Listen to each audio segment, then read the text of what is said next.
Aloha, this is Chris Aguinaldo, and welcome to my UDL Tic-Tac-Toe podcast. In today's episode, we read about UDL and the learning brain from the Center for Applied Special Technology who developed the framework. Then on YouTube, watch a visually impaired learning technologist go over UDL's benefits and how it's helped him as a learner and on the job at his university. Finally, we check out another podcast, UDL in 15 Minutes, where they interview an 8th grade humanities teacher on how UDL helped engage middle school students to learn and participate in poetry. Now, on to the show. If you're a new listener or someone new to the field of education, UDL stands for Universal Design for Learning, a framework created by the Center for Applied Special Technology, or CAST. UDL is about designing learning experiences and optimizing teaching to meet the needs of all learners, whether or not they have exceptionalities. Here's what I got from the article UDL and the Learning Brain. There is no such thing as an average brain. Simply put, everyone is individually wired to learn differently. That poses a challenge to an educator. Quote, variability can be overwhelming for educators who are planning for dozens of learners each day. Every working teacher, myself included, knows that, but CAST posits that variability is predictable and can be organized across 3 brain networks: affective, recognition, and strategic. Design toward those, and you can reach your learner. Second, what you know really matters. Previous experiences affect learners' interest and engagement with content, their level of attention, and how they perceive things. And I can tell you that teenagers perceive pizza overwhelmingly positive. For example, when I taught extended school year, during a formative assessment, I discovered they all liked pizza. That drove several of my lessons, including a bit of social science, history, and geography in the history of pizza, that kept them engaged to learn about Europe, Italian immigrants, and the evolution of the modern American pie. Of course, the culinary lesson was the most engaging, a kinesthetic experience of making pizza, cooking, and consuming. Yum! If I did the history of casserole, we wouldn't have had that much fun. Finally, goals drive the nervous system, or it's mega important to know what you're supposed to do and accomplish. I like Cass' example. Without a destination, a GPS is simply a map with infinite possibilities and no directions. I'd like to add something. Establish a goal and add relevance. In community-based instruction, CBI, we teach how to spend money accurately and wisely.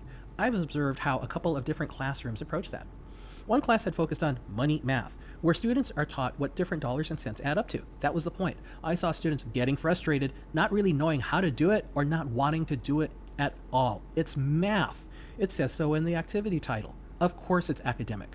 In another class I observed, we were in Walmart. An educator asked a student wanting a toy if she could afford it, and something else she looked at earlier with the money in her wallet. That's motivation. The goal was clear. Get a toy. How? Understand how much you have. That was a better life skill-oriented goal to teach about the same thing. Here's William Nolan, a learning technologist in assistive technology. At the University of Limerick in Ireland, visually impaired, he's used assistive technology for much of his life.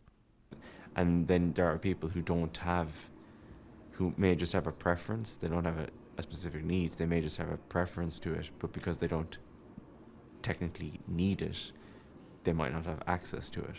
Whereas if things are designed universally to be open to everyone, they don't have to go looking for things. It's just there for them straight away.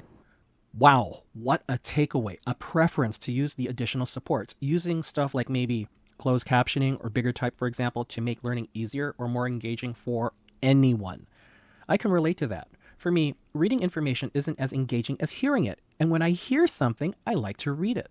I've also learned that I learn by performing, reading out loud, interviewing others, and discussion, maybe even doing a podcast. To have those options to learn content, even though I could have written this instead, makes me learn this lesson better.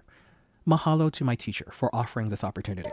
If you haven't guessed, I find podcasts an effective way to consume and learn content.